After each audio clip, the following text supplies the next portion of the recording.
Oh, we got more PlayStation news. Okay. Speaking of PS4 peons, all PS4 niggas come to the front.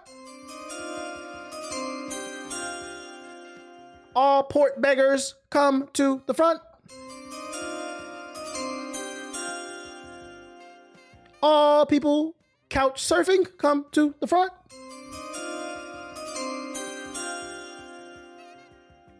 The official PlayStation account has announced, the PlayStation UK account. I don't know if this is coming to the US. It's in the UK for sure. They announced, join your friends on the PS5 with their new Flex program, which is ironic because what we're talking about is not a flex. You can now lease a PS5 digital edition console starting at $10 or £10 per month for a limited time only. Now, why is this not a flex? Well, if you look into the program, they offer like 3 or 4 different options based off of the size of the hard drive. And then also how long you rent it. I believe there are plans for 6 months, 12 months, and 36 months. I'm here to let everybody know. I'd be the first, yeah, because right there, that's the highest one based on the 36-month lease for the PS5 edition. Now that we know that, I need everybody to understand this. Yes, I want the PS4 port beggars to upgrade and stop holding technology back. You guys are cavemen that wish that fire was never discovered, the wheel was never invented, we never found the light bulb, and we never invented planes or modern medicine. That being said, as much as I want the cavemen to come out the cave and learn something new, I also want you to do it right. What I'm trying to say is, it pains me to say this, but this is a trap. This is not a solution. Please be a responsible adult, because this Flex program is not like the Xbox program. Xbox for the last year has had a similar program where you could pay like $10 a month to pay off the Xbox. But the difference is that eventually when your contract is up, you will own the Xbox. Granted, you are paying more for it because you're paying interest through paying the small monthly fees, but at bare minimum, at least you will own it. This PlayStation Flex program, from my understanding, after you get done paying off $10 a month for 36 months, you will not own the PS5. You are leasing it. That means somebody's gonna come to your house, knock on your door, kick in that bitch, ram it in, and take the PS5 back. It's not worth it. It is cheaper to just save up the money and buy it. Which, by the way, PS4 port beggars, I don't know who told you this, but you do not have to buy a new PS5 if you're looking for a new console. You could get a used one. You could go to a pawn shop and get one for cheap.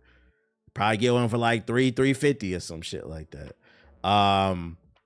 Laughing my ass off. I played Gears. I never thought of it there with you, right? Oh, you talking about Coltrane?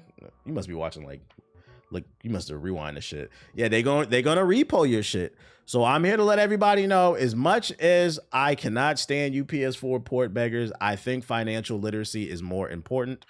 And it's funny too, because somebody, I replied to this tweet and somebody was like something along the lines, it speaks to how bad like the economy is or whatever. Yeah, here's the plans right here. So you can rent for 36 months for $10 a month.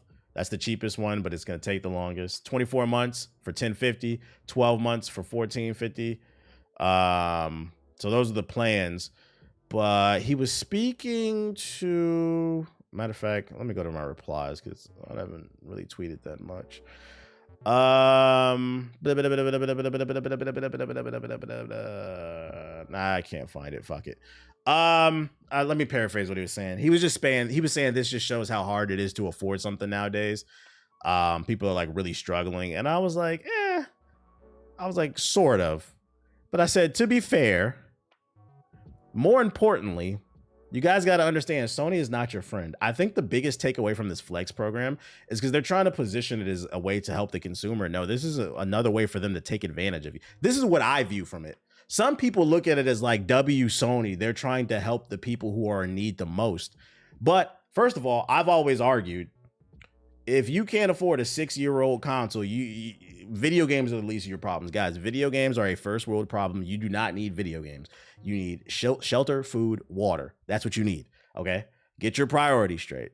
That being said, at bare minimum, I think people need to understand why this is not good for the consumer. Yeah, you're getting fleeced. You're getting finessed. This is them saying that we don't care that you're poor. We have found another way to extract the most out of the people who have the least. Because at the end of the day, just some food for thought, chat.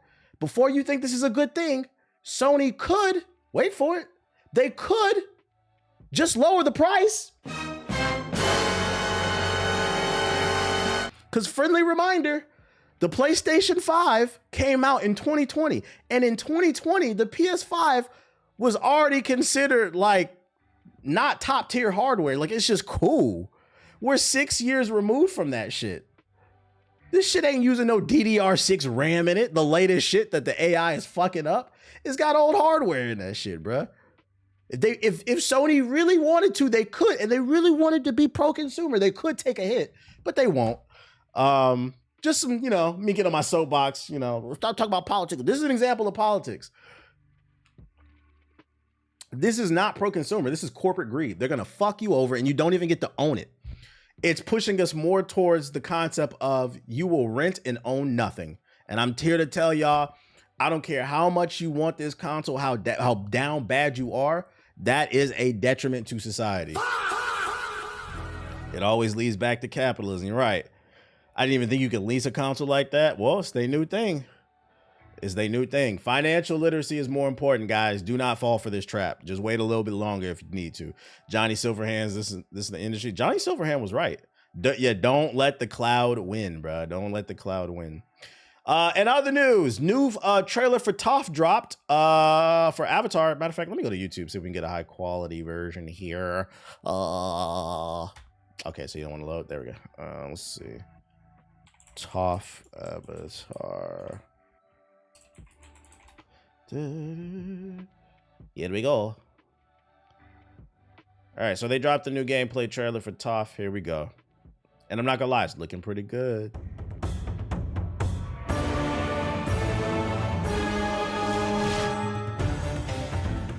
You ready for a royal butt whooping, sad boy?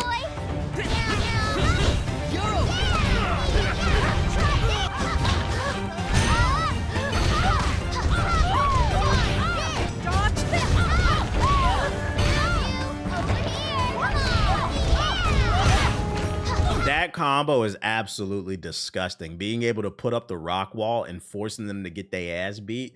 When I saw that, I was like, ooh, I'm gonna have to play this. Yeah, she's a troll character.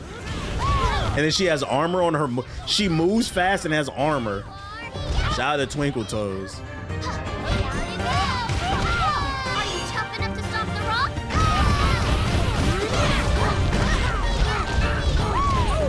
Get over here. Her mix-ups are crazy. This is the real deal. I feel like the animations look better too. She got the metal mode. Can't fight anymore. I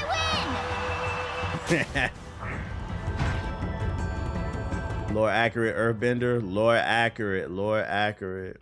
So when I saw that, I was like, yeah, I think we might have to try this one out. It's looking good, chat. The FGC is eating this year. Don't get me wrong, you FGC niggas still gonna be broke, but we eating in terms of gameplay. And other good news is that they're calling all airbenders across the world, all benders across the world. It's almost time for our global closed alpha playtest featuring Toph. Signups are live and will close on February the 20th. Get in now. Alpha playtesters from previous playtests are automatically included, so if you already played. If you would like to sign up, I am going to drop the link in the chat for anybody who wants it. It should appear in the Twitch and the YouTube chat. High Guard, you see how easy that was? I think Marathon announced it too. Playtest. Do a playtest. Stress your servers out. Get feedback. Nobody is above feedback, especially if you're not 100% sure. I dropped the link in the chat. Oh, and then speaking of playtests, here's another one. Horizon's Hunter's Gathering, the game that got announced last week. It's another Horizon game. Hunters rally up, be among the first to experience Horizon Hunters Gathering by joining our upcoming playtest at the end of February. Sign up through the PlayStation Beta program on PC and PlayStation. Look, there goes Watts right there. What a fucking nerd. I'm dropping the link in the chat if you want to sign up for the Horizon Hunter Gathering beta test. Get off the fucking internet, dweeb. and then what? We got more Horizon content. Horizon MMO might be better than expected, according to Jay Oddity. According to this new article that got translated, that's in Korean because it's a Korean developer. 16 and 30 person raids, no pay to win, no auto combat, so it's action, it's manual inputs. Monetized through battle passes and cosmetics. The beta test is coming in H1 2026. I think he meant Q1. PC and which means soon. PC and mobile console version is being discussed. He said, I initially dismissed this as another Korean mobile cash grab, but it looks like it might have some haste to it. And if you haven't seen it, it looks like Horizon Forbidden West, like multiplayer. I'm just confused because like this is another Monster Hunter style game. Like, are they not worried? Are the owners Guerrilla Games, the owners of the Horizon IP, are they not worried that they're going to cannibalize themselves by releasing not one but two Horizon Monster Hunter games? That's a little I don't understand this business decision. As a consumer, which one am I supposed to play? Ain't there a Lego one coming soon too? The Lego game already came out. The Lego game already came out. Did I? Oh, no, there was no link for this shit. Just more details from that shit, but I was just sharing it. Look up, if you want to look and see more gameplay, look it up on YouTube. Sony wants them live service. H1 means first half typically, so before July theoretically. So maybe like a May release, maybe. It's still coming soon though. Hey, I'll try it. We'll be on it if it's free to download. Okay, let me give you a hard reality check. PS5 Pro is worth the money now. Buy PS5 Pro. I already have my PS5 Pro right now. I am on GTA 5 on my PS5 Pro. Thank you for the hard check reality. You showed me.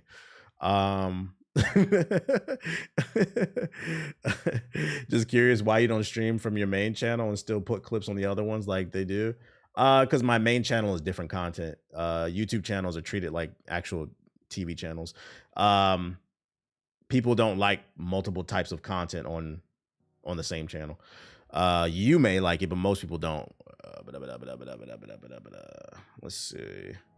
GTA 5 with the Pro. About that pay $700 to play that game from 2013 at 60 frames. Let's go. And then last but not least, the Crimson Desert system requirements don't ask much of your graphics card, but download size is another matter. So we got the specs needed for Crimson Desert. The minimum needed is the 1060, the GTX 1060. So you don't even need an RTX. Goddamn. A Core i5, AMD Ryzen 5, and then storage 135 gigabytes. But the recommended is a 2080, a Core i5, 16 gigabytes of RAM, 135. It sounds like this game is going to be optimized.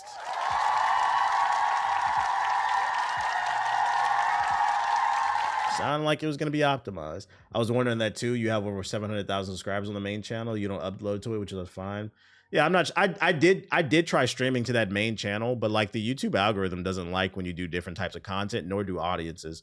When I streamed to my channel with 700,000 subscribers, all people did was unsubscribe. It averaged like 1 to 200 viewers. I have a channel right now that I'm streaming to that has 30,000 subscribers. There's 1,000 people watching right now, and it's because I trained that audience over the last year to know, hey, the only thing that's on this stream is a live stream. So when I go live, you know what to expect. But people don't like that shit. If you want to be a content creator, that's just something you should know. Like, you should always have multiple channels if you want to do like different stuff.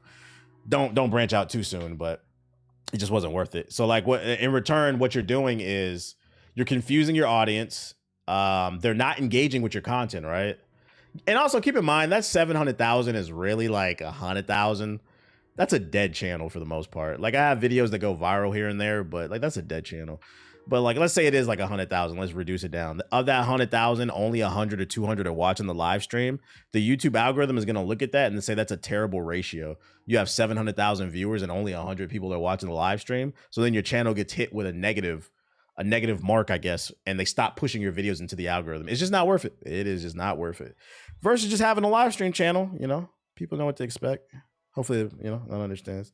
That's crazy. I never thought of it that way. It's because you're not a content creator. I know what I'm doing, chat. Been doing this shit for 18 years. Drop 5 subs in the chat. So if you ever wonder why some of your favorite content creators have multiple channels, they'll have like a gaming channel, an IRL channel. It's because it's like TV channels. You don't go to Nickelodeon to watch sports. You would be fucking confused. It's the same thing. Anyways, what else?